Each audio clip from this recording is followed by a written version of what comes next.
This is the paper prototype for the programming UI in the Logician. The UI features a start location and end location, with the dotted lines representing spaces where different icons representing code functions can be placed by the player.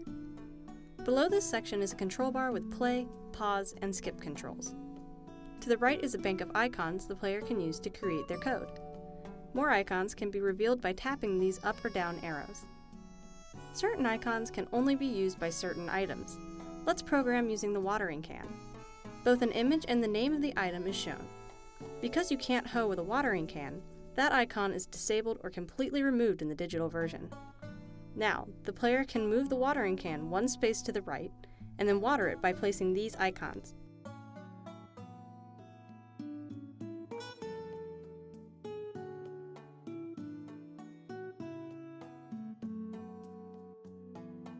If the player presses play, the UI will go semi-transparent so the player can see their code run alongside what happens in the game world.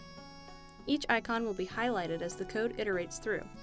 The player is also able to use a loop icon to loop any code between the loop and conditional icons when they are placed.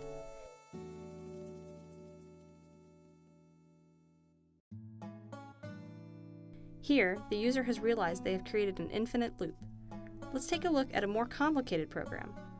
The player has set up some conditionals so that the loop will run only if 3 is greater than the number of times the code has run. Through the paper prototyping process, we found some issues with conditionals in branching code, so this is just a temporary solution.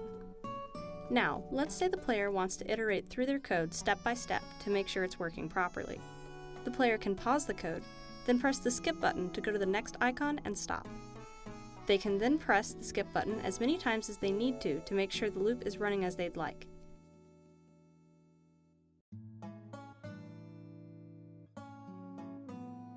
It seems our player is satisfied with the loop and can now press the skip back button to return to the beginning of the code. One more feature we're thinking of implementing is a system that restricts how many icons the player can use at once, represented by this orange bar. For each icon that the player pulls out, part of the bar will go away.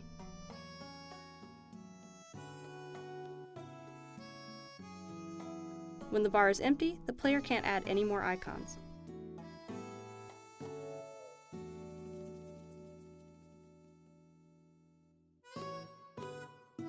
This forces players to think critically about their code and to figure out the most efficient way to make it run.